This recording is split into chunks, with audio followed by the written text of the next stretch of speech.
Welcome to 1 Million Cups, our last time here at the Kauffman Foundation.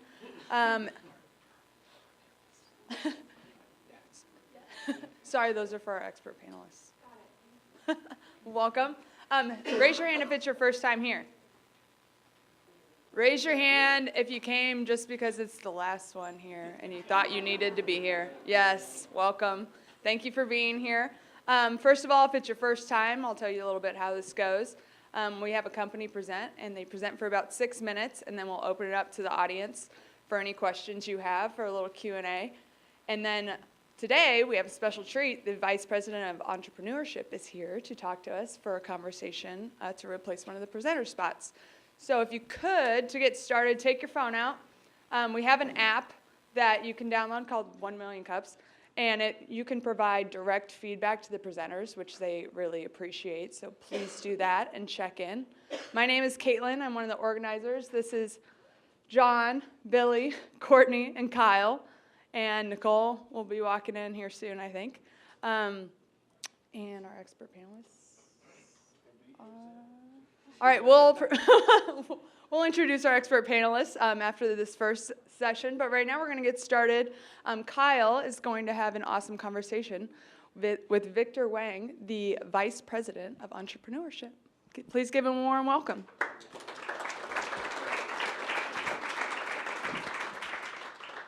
Good morning, sir. How's it going? Good morning. Thanks for coming in out of the heat to hang out with us. Oh, I'm thrilled. I mean, this is it's such a bittersweet moment to see.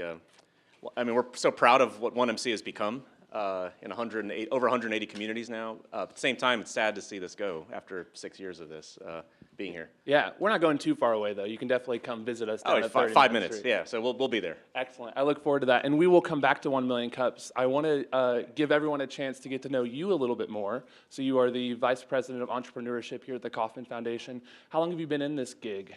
I've been in this gig for about 2 years and a few months. Awesome. Feel like home yet? This is a nice place. I really love the foundation, love Kansas City. It's sort of, I grew up in the middle of the country, and we'd always thought about coming back for a long time, and it's a perfect time. That's awesome. Well, we're happy to have you. You spent some time in Silicon Valley before coming out to the Midwest. Can you tell us in the past 2 years how your view of entrepreneurship has grown and adapted based off what you've seen in this neck of the woods? This is, we've been doing some studies. One of the things Kauffman does a lot is we try to look at the landscape for entrepreneurs and think about how do we empower entrepreneurs more across the country. And one of the things that has become apparent out of the research is that entrepreneurship is not a level playing field. And it's easier for some people to be entrepreneurs in certain places, depending on your zip code and where you were born and the color of your skin and the people you know. Some people have it easier than others. And it shouldn't be that way, right? We believe that entrepreneurship should be a fundamental right. And coming to Kansas City, seeing the energy in a city at the metro area of 2 million people, so it's not a small city. It's a strong, healthy, vibrant city, and you see the entrepreneurial energy here, but then you realize, for someone like me, that it's disconnected from some of the opportunities in many places, and this place hasn't even optimized its own strengths and assets fully. And in a lot of the journeys I've had, we actually took our entire team at Kauffman out on the road. We've been out to Springfield, and we stopped at small towns and startups along the way, and we went to St. Louis and stopped at small towns and entrepreneurs along the way.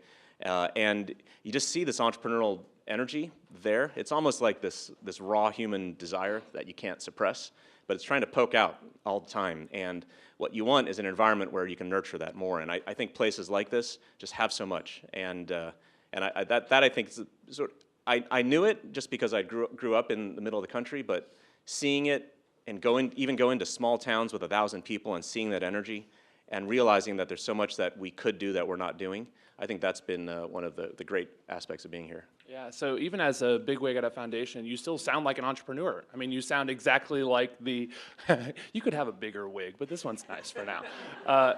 You sound exactly like my hair like they did. That would be fun. I could always use some better hair advice. So the same way entrepreneurs who present here at 1 Million Cups, they start by identifying the problem and then they introduce us to their solution. What solutions does the Kauffman Foundation going to be exploring in the next year or whatever toward fixing this problem you've identified? That's a big question. So that's my full-time job. So I have coffee, so. Yeah, you have coffee. So there's several different ways we're tackling it. We got three main ways we're going after it, and then we've got three kind of crossways. So three verticals, three horizontals. So the three verticals, one is towards entrepreneurial learning. And so 1MC is part of that. We also have a program called Fast Track, which is a program for teaching entrepreneurs. It's an online curriculum. And what we're doing is we're updating them, professionalizing them, scaling them, modernizing them with the kind of tools and infrastructure that you expect in a product these days. So that's a big piece of that, which is creating the tools that enable communities like this, people like you, to be able to empower more entrepreneurs more effectively, to help entrepreneurs learn more effectively, to give them personalized learning journeys and maps so they can find the access to the people and the resources that they need to be successful entrepreneurs. So continuing to push in that direction from an individual learning side. Two, communities. So one of the things that's starting to happen across the field of entrepreneurship is a recognition that entrepreneurship's a lonely sport. Any of you that have done it know how lonely it can be. And so entrepreneurs rise or fall based off of their ability to access the community around them. The environment really matters, their ability to access people and ideas and resources. So the challenge is, how do you do that at scale? Like if you're trying to deal with a metro area of 2 million people, or even a town of 50,000 people, how do you create entrepreneurial communities at that level? We know how to do it if you're looking for 100 people, right? Or, 1MC gathers like 100 people every week for this kind of community. But how do you activate the rest of an entire city or a region? So we're building on the community side. We've collected people that do this, that are trying to do this. We have a summit that we organize around building entrepreneurial communities. We've got a playbook online on how you can build these communities, and we're going to be building tools to implement out in the field. So if you're someone that cares about your community, you don't have to be the mayor, but you could just be an activist. There's a guide that lets you do it.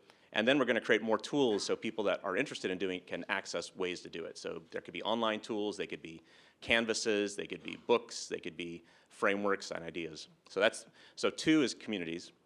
And three is around helping bridge gaps, or inclusion. So a lot of entrepreneurs face barriers due to their background, whether it's geography, socioeconomic, or demographic backgrounds.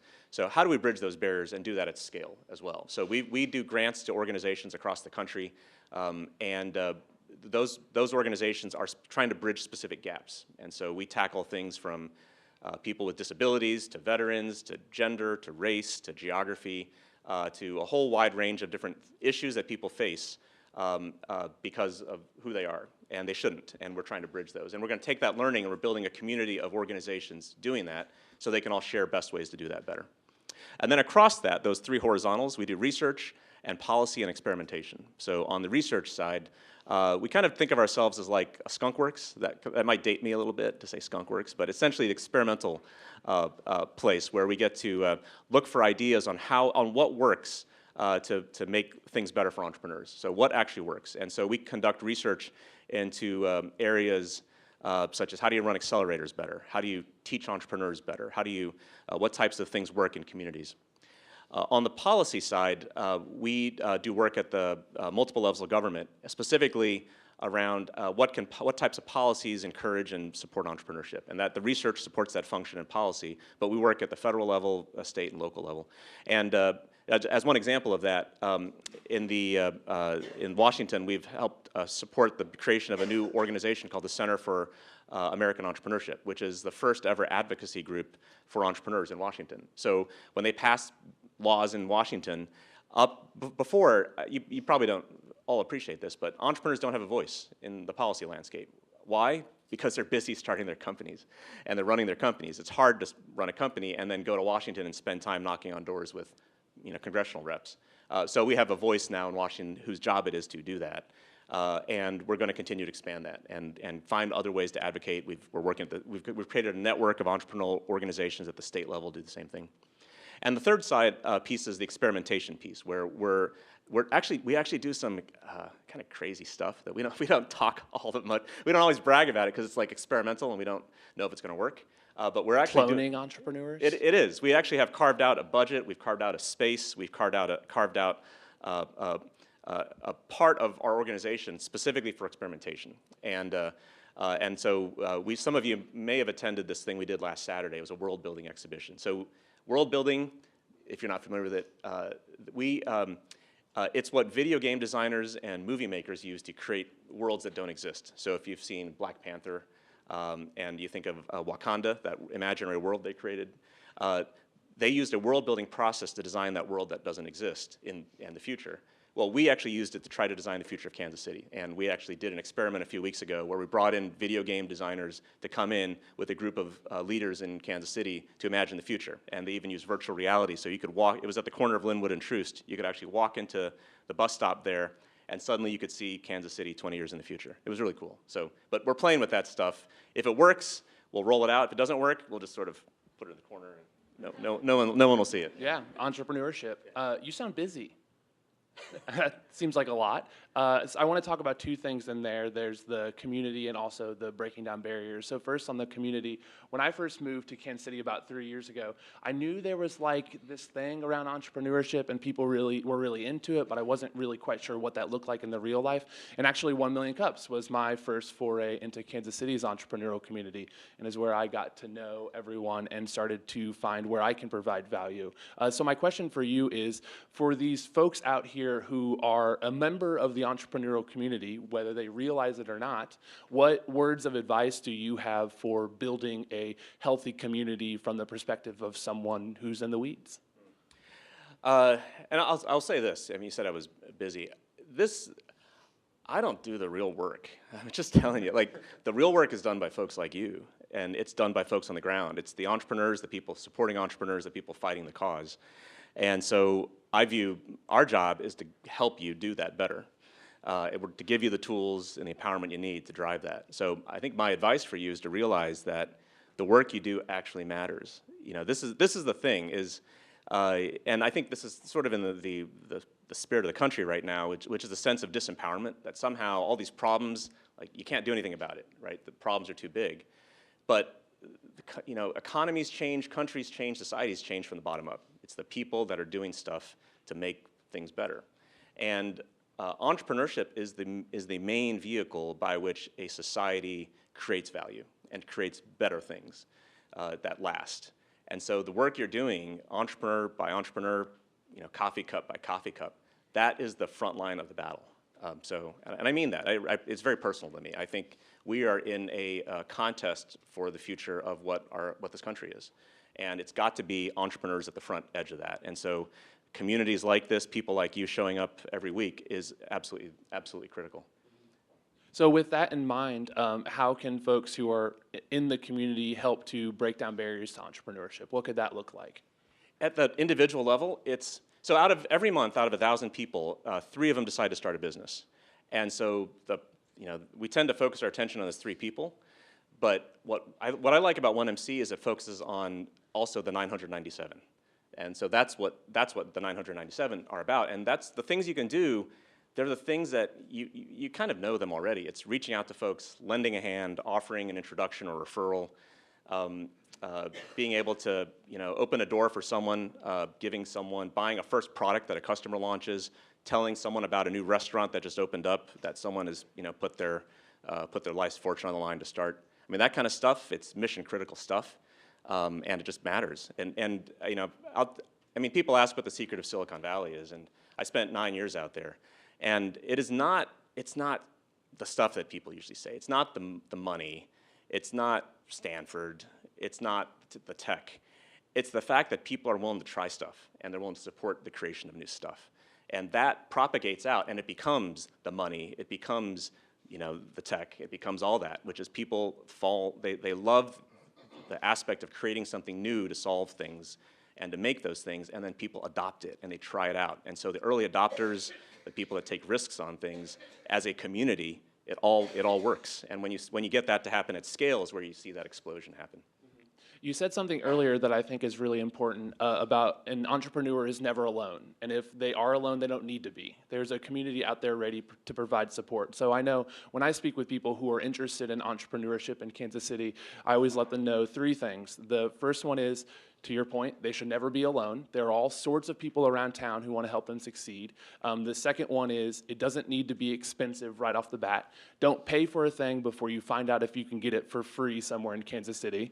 And that's an important one. Really, I I paid for a business plan subscription thing online. Don't do that. There's all sorts of free stuff out there. And the last one is that the universe wants you to succeed. And in the true spirit of entrepreneurship, you have to keep finding your avenue to have the biggest potential possible. But the universe does want you to succeed. I'm curious to hear from you what advice you have for folks who are the 997. I'm interested in entrepreneurship, but I'm a little bit timid. What are next steps? Yeah, I'll tell you too, Kansas City is this is one of the most supportive cities for entrepreneurship I've come across. There's so much here. And so if someone thinks they're alone as an entrepreneur, they really don't need to be. And so something's broken in the system.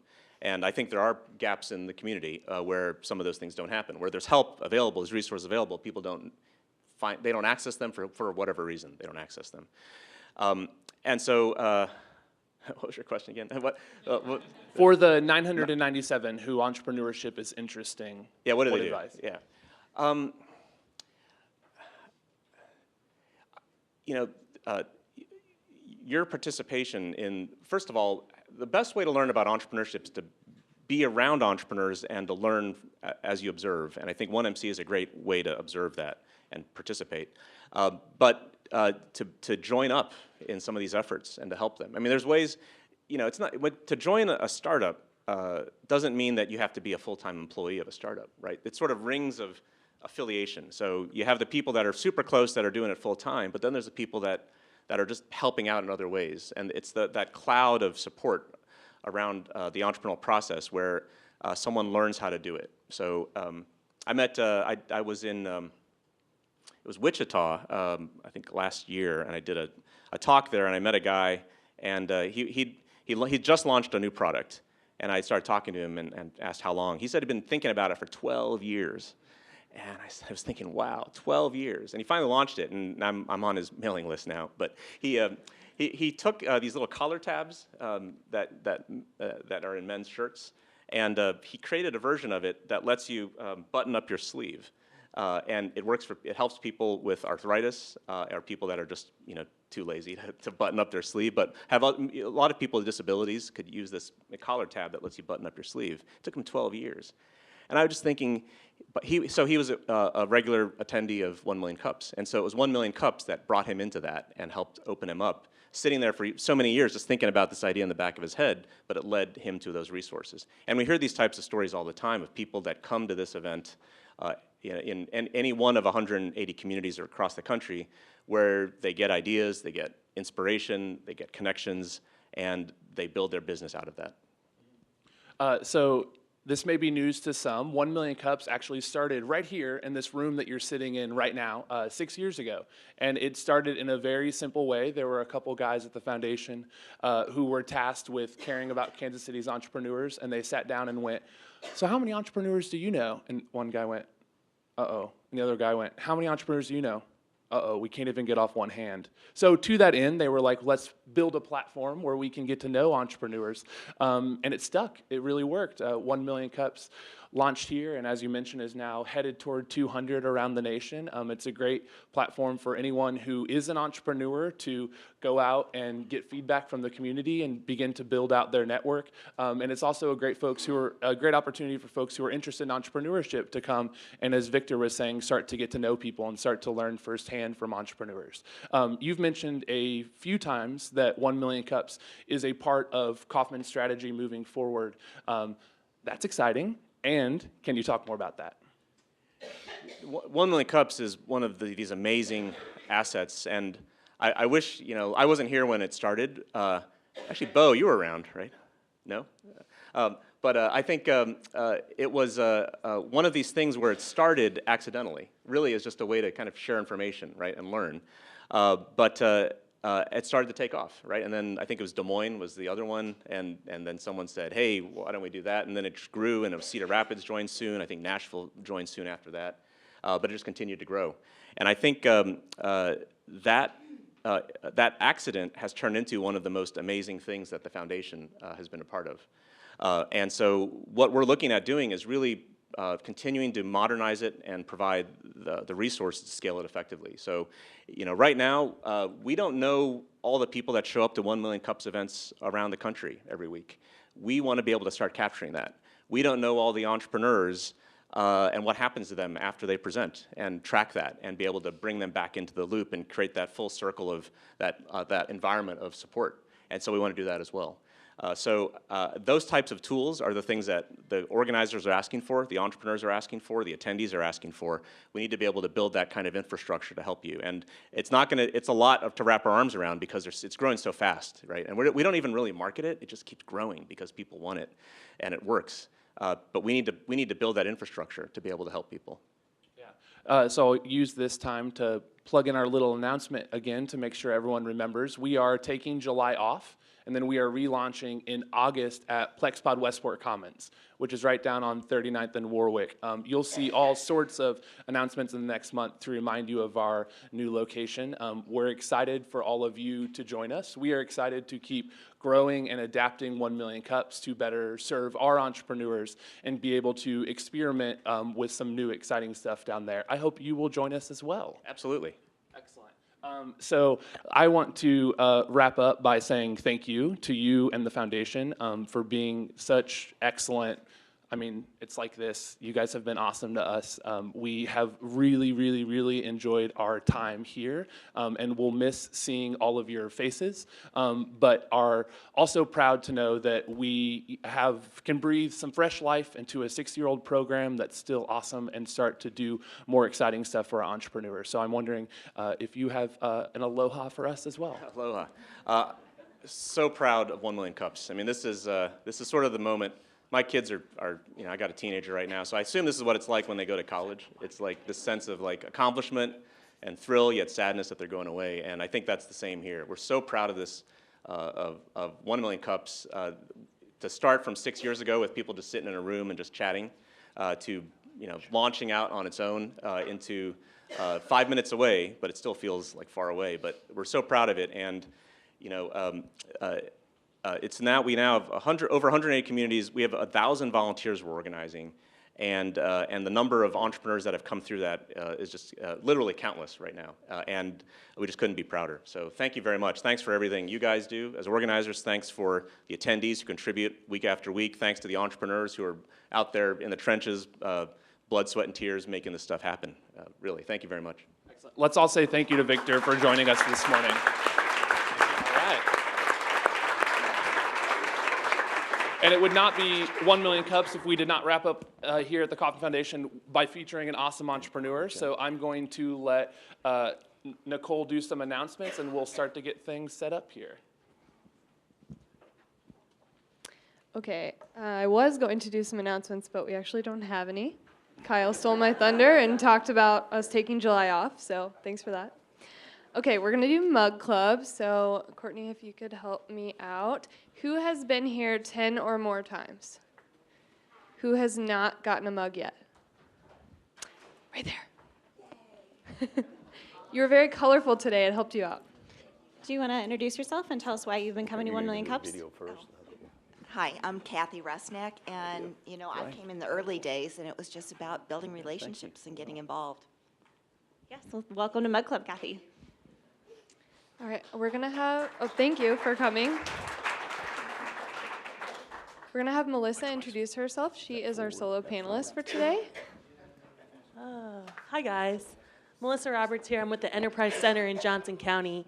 Sorry about that. And we're a nonprofit organization that helps entrepreneurs find resources. So if you're somebody that has an idea or that's early in your business life and is struggling to kind of get plugged in, let me know. I've got some cards and we'll sit down and grab a cup of coffee. I'm going to take a quick moment of personal privilege, if you don't mind.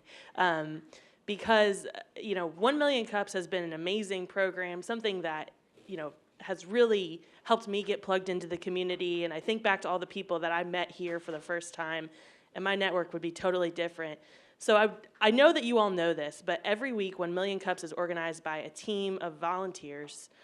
These are people who probably spend 10, 12, 15 hours a week working through the details of this program to help everyone get connected in their free time. So if there are people in the audience who are like current or former 1 Million Cups organizers, can you stand up? I'm looking at you, Nate. Stand up. Zach, I see you guys, you're hiding. cool. Can we give these folks a round of applause? They do a lot of great work. And then finally, there's another group of really important people that, this isn't the end, but it feels like the end of the era. But there are some amazing folks at the Kauffman Foundation who have done a lot of work every week to make sure that the live stream goes off flawlessly, that the building is perfect, that y'all have places to park. And so Dave and Leslie and all the Kauffman folks, can y'all raise your hand and give them a round of applause too?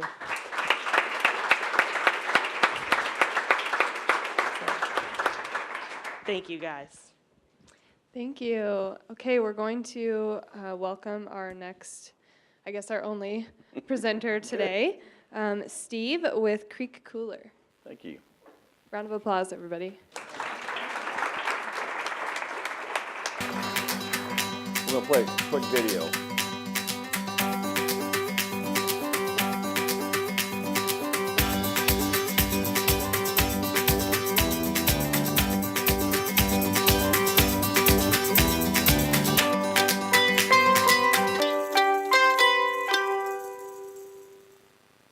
Short and sweet. Okay. Thank you. Appreciate the Million Cups group and the Kauffman Foundation. Again, my name's Steve Cherry. I'm with Canuta Products. The product that we have is called the Creek Cooler. The Creek Cooler, again, we talked about entrepreneurship and the core behind it. Entrepreneurs are faced with a problem, and then they find a solution. There's a team of 3 in my group. Kenny Light and Steve Williams are both partners of mine. Steve Williams and myself have over 30 years of commercialization expertise in products. We're consultants in the product group. Kenny Light is actually the founder of the idea, and he's the one that has the patent. I helped him get the patent, but he's the one that actually invented the solution to. How many of you have ever gone on a floating trip and your cooler falls out and you've ruined the day? That's the problem. This is the solution. The Creek Cooler, I'll go one more slide ahead. The Creek Cooler is a 30-quart, fully insulated floating cooler. It has over 1 inch to 1.5 inch insulation through the cross sections throughout the cooler. This is the key to the problem solving. With that, again, the Creek Cooler, the one on the right, is a 30-quart capacity. It holds 30 12-ounce cans and 20 pounds of ice. It will hold ice for 48 hours. That's a full weekend worth. And it only displaces water about 3 inches behind your kayak, your canoe, or your raft, or in your pool, or behind your boat. It also has 4 drink holders integrated into the deck design for your favorite 12-ounce cans. It's a dual-walled, blow-molded construction. It's very heavy duty. It won't tip over, and you can't destruct it. Again, we have up to 2 inches of insulation for 48 hours of ice retention, grip handles, and it's great for dry storage too because it's waterproof. And we'll also have, for your favorite flag, we have a little mini flag holder to present this. So, I'm going to go back.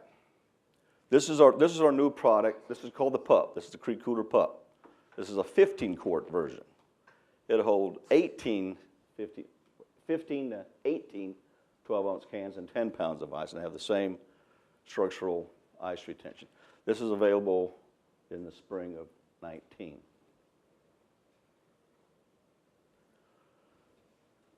This is just some more lifestyle shots. You will see on both versions we have a skid system on it, which makes it very easy to pull behind the rocks or the pebbles along the creeks and lakes and such. It's also very easy to pull in the sand if you're going to go to the beach. And if you ever used a 30-quart cooler with wheels, it's a bulldozer. Okay, ours you just tow it behind, it just drags real easy in the sand. And one of the lifestyle pictures is great behind a boat. We have lots of consumers that pull it behind their pontoon boat or jet ski. They're going from cove to cove. Again, this is the key to the functionality. With that much cross-sectional foam insulation, we will get 48 hours of ice retention. We have 3 separate patents in our intellectual property suite. We have a design patent, a second design patent, which is a refined ornamental. We also have a utility patent. So when entrepreneurs look to create an intellectual patent suite, obviously to combat competition, if in our product specifically, if it's shaped like a kayak or canoe, if it's insulated and it floats, we have IP protection. So we're pretty proud about our intellectual property suite. We are only 16 months old. We started distributing product in January of 2017. This is a breakdown of our distribution channel. We are heavily into e-commerce. We have 40 e-business partners, including Walmart and Amazon, but we also are a number of larger retailers. We're in Dunham's and Mills, Fleet and Farm. With the introduction of the pup, which will drive the price point down to $99, we've got Dick's, Walmart, Academy, and some of the other big brick and mortar stores looking at our product too for spring introduction. We also, and some of the flyers that you see around the room, another big part of our distribution strategy and success is that we can decorate the nose of the Creek Cooler. We've done 1,000 for Mike's Hard Lemonade. We did 500 for Pacifico Beer. We did 500 for Leinenkugel Beer. They make great point-of-purchase displays. So that's another one of our distribution strategies is the promotional market. This is a current customer base. This is our current base. You'll see Dunham's and Mills and the brick and mortar, e-business, Bed Bath & Beyond. We've been in Dillard's, and a lot of them are hundreds of accounts within the paddle sport shops and miscellaneous outfitters. If you rent canoes, you rent kayaks, the Creek Cooler is just a natural accessory that tows behind your boat. And a lot of the outfitters not only sell them, they also rent them for the day. These are our planned accounts. You see Walmart, Academy, Dick's, Sportsman's Warehouse out in the West Coast. So those are some of the bigger accounts, and that's where our price point specific 15 quart will be strategic for that distribution. We also are about 2 weeks away from getting college licensing. This is the big four: Ohio State, Michigan, Alabama, and Notre Dame. Unfortunately, Arkansas and Kansas State, we are a distant 150th or something. But we will sign these licensing agreements in about 2 weeks, and that will be some really significant distribution for us as well. This is a forecast potential, which includes the pup. We're going to look to, in 2019, to exceed over 100,000 units, so we're pretty proud of that. And that's it. One of the things that we are looking to do, and again, this is another one of those special issues that you have when you're an entrepreneur, is the need for capital. And if you've got a fast-growing product, as we do, and we have significant new ideas and new products on board, we're always looking for investment capital and strategic partners. So it's not really one of my formal pitches, but again, in the growth curve of entrepreneurs, when you reach the next level, you've got cash flow restraints, you've got inventory to build, you've got customers like Walmart, Academy, and Dick's that will have tens of thousands of POs, and you will not miss that ship date. That's when you need some help from strategic partners and some investment opportunity. Questions?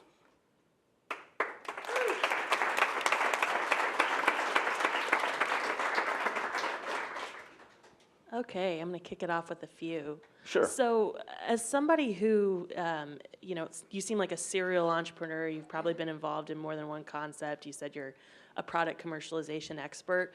What was it about this inventor or this product that you saw that made you think, hey, this is something I want to invest my time in? Great question. Great question. It's because I had the problem myself. I'm an avid kayak fisherman. I'm also an avid kayaker and canoeer, and I also like to have a cold beverage. And when you go through Class 1, Class 2 rapids, and the next thing you know, your Coleman's down the river, and your day's ruined, and you tell your wife it's time to go home. So that's what inspired me personally, is because I've been there. I practiced the problem many times. So. Awesome. So, I think this is a really, obviously interesting product. I think one of the things that I see from a lot of entrepreneurs is, especially when they have a physical product idea, the complexity of the manufacturing process and the supply chain around it is always kind of shocking to somebody who thinks, hey, I'm just going to make this thing out of plastic. Can you talk a little bit about the complexity of the different components that you have to deal with? Sure, that's a great question, and that's what's going to challenge all of you entrepreneurs. First of all, this finished product, off-tool product, is a result of 8 prototypes. 4 years, 8 prototypes, and a lot of money. Don't give up. It's going to work. Keep at it. Each prototype gets better. You solve a problem, you fix it, another problem. It sinks. Well, we can't have that. So you build another prototype. It doesn't hold ice for 48 hours. Okay, you go back there. So, and another thing I want to encourage entrepreneurs, don't forget to ask.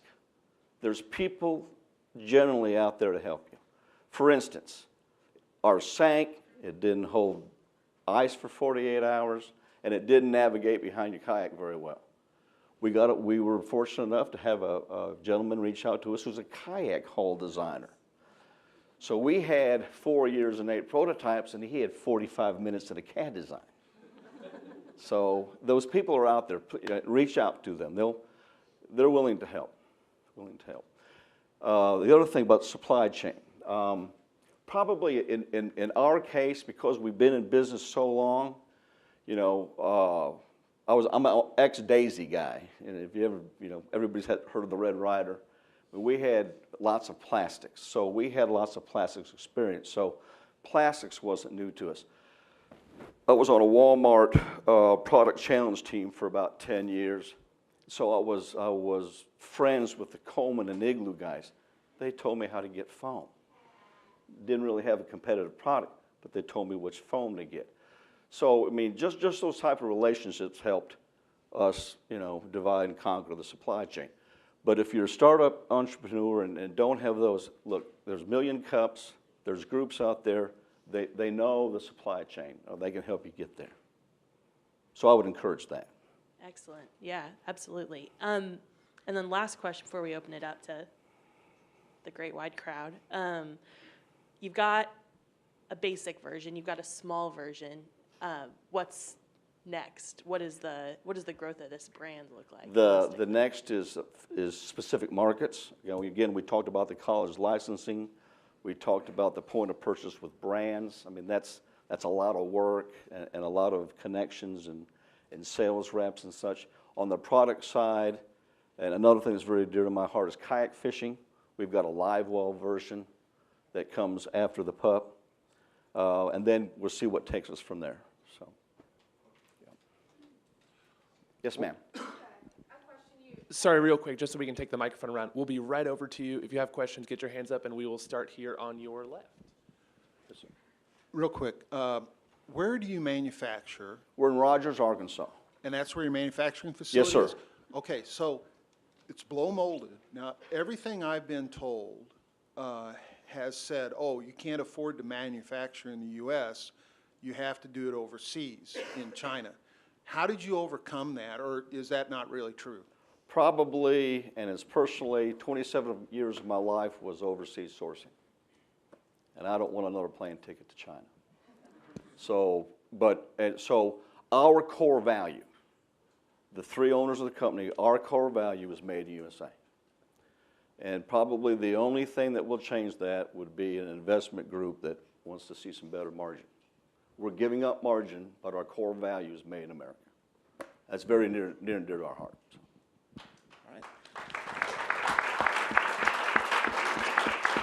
Question in the I'm middle. not sure if I answered your question, but that just came from me personally. So. Okay, sir. You mentioned that you were not doing your formal investor pitch today. What do you add to your story and your presentation when you are talking to potential investors? Yeah, another thing that is, again, you always come to a point in your product life and your company life to where you do need financial help to take you to the next level. Tooling, inventory, payroll, all the above. So our pitch is very specific. You know, a certain amount of investments for so much equity value in the company. But, you know, we don't want a spreadsheet MBA venture capitalist. We want a strategic partner that can help us. We don't have all the answers, you know. I'm not a very good finance guy. We're all product guys. So cash flow, I can't even balance checkbook. So, you know, so we need we're looking for strategic partners. You know, contacts, retailer contacts, you know, in our neck of the woods, ex-Walmart merchant expertise. You know, so if we, and they're there. We just need to find them and nurture those contacts. But it's a strategic partner that we're looking for. Question here on your left. Hi.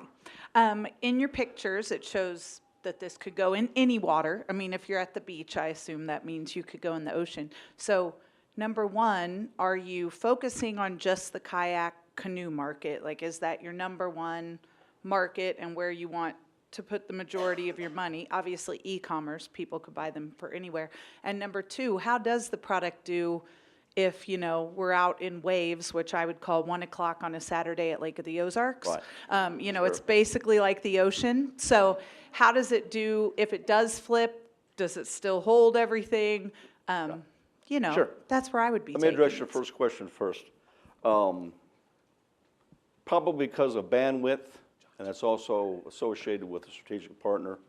You know, canoe, kayak outfitters, paddle sports shops, retailers that sell those type of products along with accessories. That's our focus. We are hiring sales representation across the country that, you know, Lake Powell and all the big lakes that will address marinas, marine dealers, pool dealers, boat dealers. I mean, because the utility of the product, we have them pulled behind snowmobiles.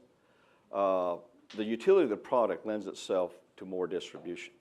And so part of our strategy is find those expertise within that market, such as we have a mentor for the College Licensing Board. As an example, we have a mentor in the brand distribution companies. I mean, those are all specific markets that we don't have expertise in, but we're finding partners that help us there. To answer your question on performance, again, it will not tip over. We've had it in 5-foot seas in the Gulf, so we know that much. We've had it in Class 3 rapids. We know it withstands that. So, interesting enough, mark your calendar in your Facebook. In about 3 weeks, we're going to drop them out of a helicopter. So we've been fortunate enough to be addressed by the U.S. Coast Guard to develop that test. So, you know, first responders and frogman, because it's just a natural utility for them to use for life savings. We did. When Harvey hit Houston, a friend of mine is head of the Texas Emergency Services, and he said, Steve, he says, you've got, how many creek coolers do you have? And I didn't really understand what he was talking about until click, you know, Harvey. And he says, I want as many as you can. We had 28 at the time, and we loaded them up and we took them to Harvey. And one thing that I didn't know, diabetes insulin has to be kept cold. So what they did, and they were waiting for us, the trucks that went to Katy and South Houston, et cetera, they were waiting for our product to get there so they could get the product to the first responders. And we're pretty proud that we probably saved some lives.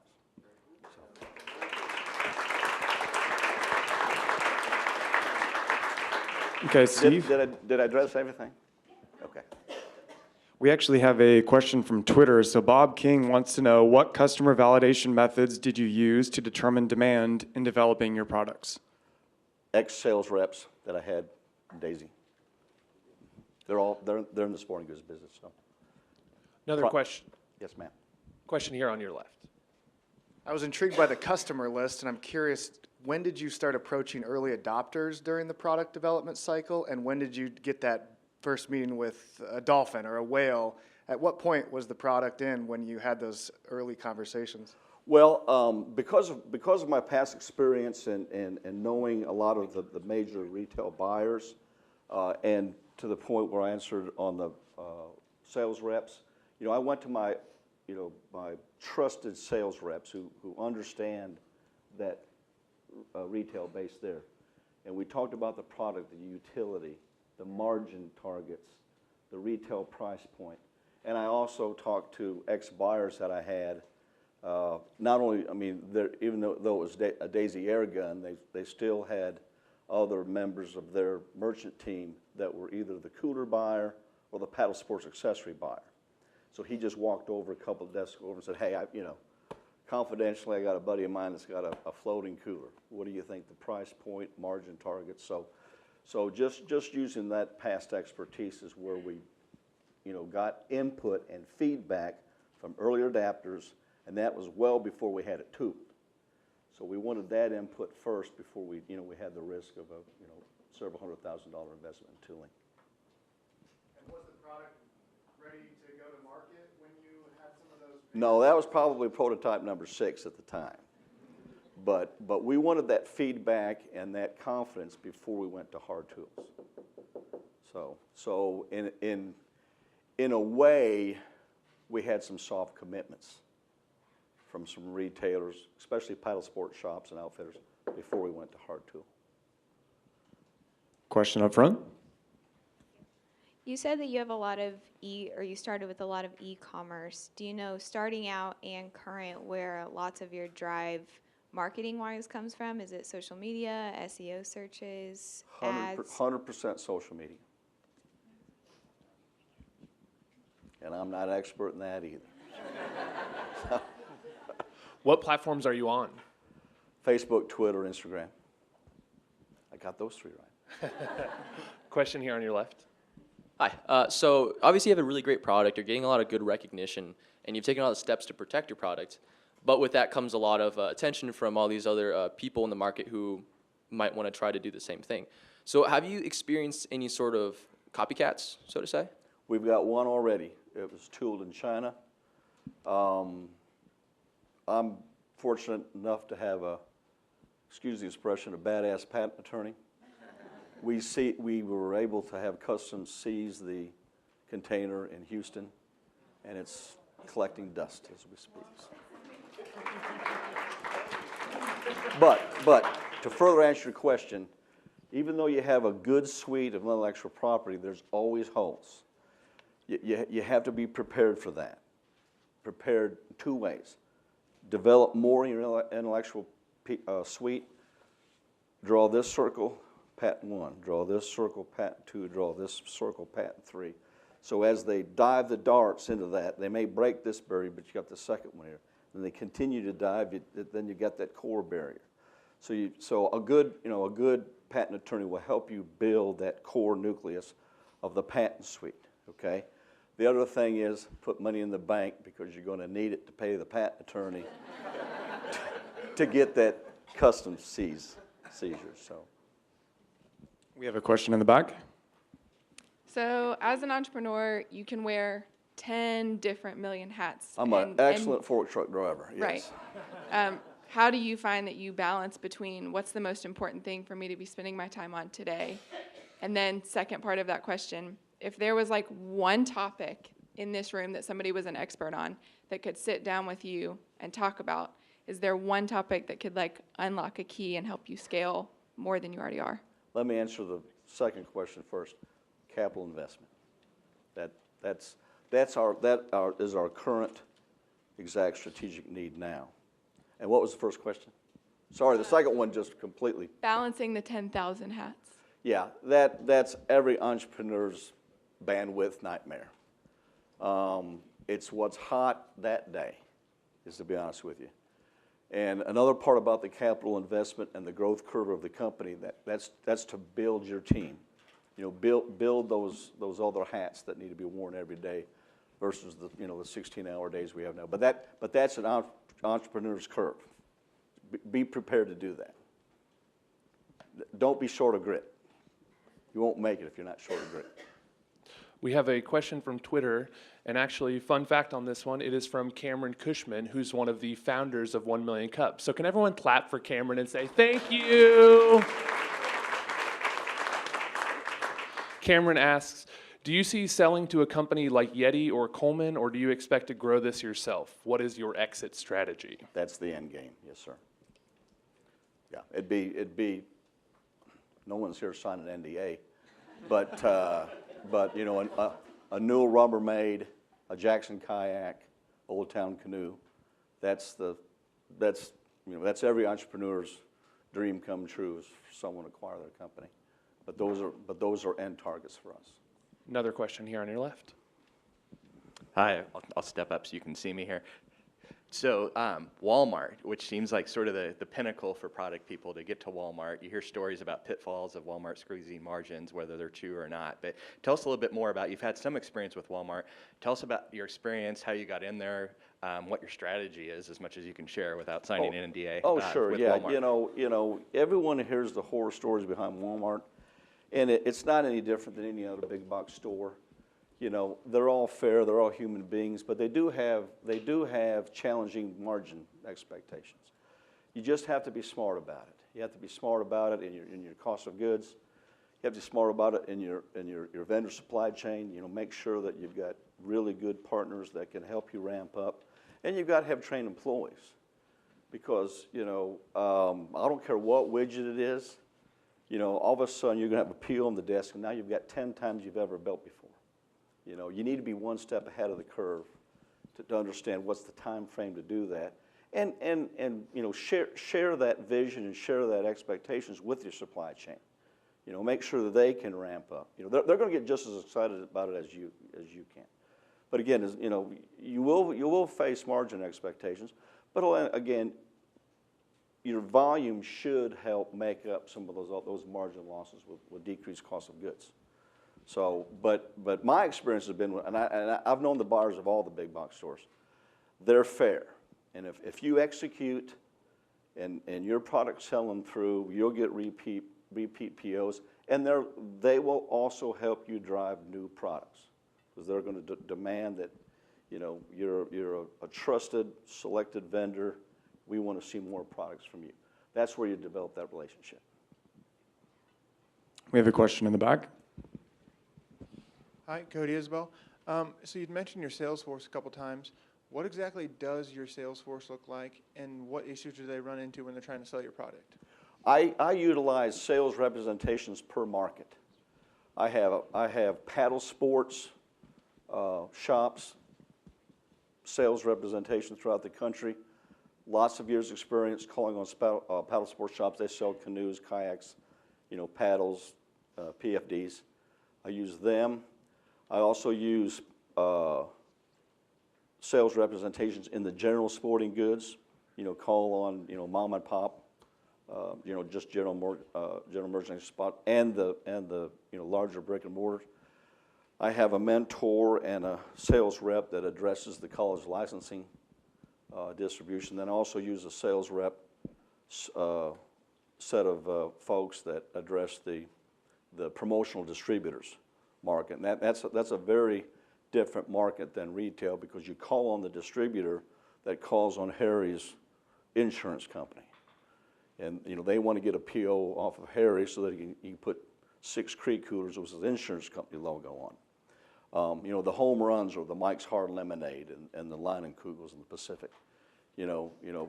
Hopefully one day I can share some Budweiser or Mountain Dew or Pepsi-Cola, Coca-Cola with you all. But that's so I utilize sales representations. That helps broaden our bandwidth. Question here in the center. You discussed your exit strategy a little bit, and I was curious if you had already started building the relationships with some of those companies to possibly get funding from them, any of the capital. And in the 1 million cups entrepreneurial mindset, Yeah, I know I Dan make Jackson, sure if when you'd I'm like to at a trade show on the way to get a Coke or a hot dog that I go by the booth, by one of their booths, and whether it's Jackson Kayaks or Old Town Canoes, and is the CEO there. So, yes and no. Have I been successful? No. Have I tried? You bet.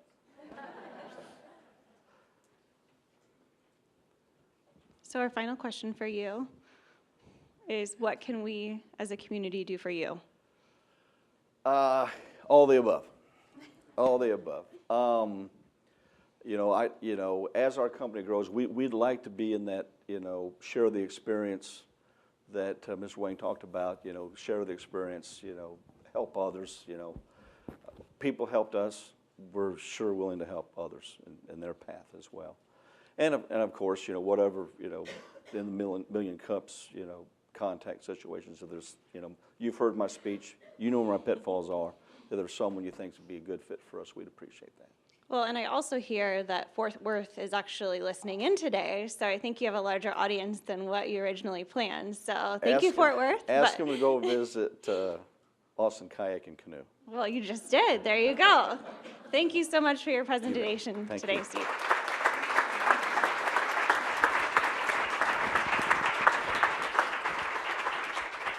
So I know more of you have questions for Steve. He will be around, so please hit him up and provide feedback through the app. Once again, echoing kind of what Melissa said earlier, thank you so much to the Kauffman Foundation for having us for the past 6 years, and for all of those behind-the-scenes people like Dave and Anthony, just helping out parking and security today, and Leslie for the space. So it has been an honor, and we are really, really excited for our next chapter. Over the next month, we're taking off to kind of figure out what 1 Million Cups looks like at PlexPod. They will be offering free co-working, so that is exciting. We also have the coffee shop in that space, the Sundry, which is going to be providing coffee with a Kauffman sponsorship, so that is also great. But if you guys have any suggestions or ideas, we're always trying to innovate the program. Please let us know. We are open for coffee over the next month. We're going to be having more of it, I feel like. So we will see you August 1st at PlexPod. Thank you.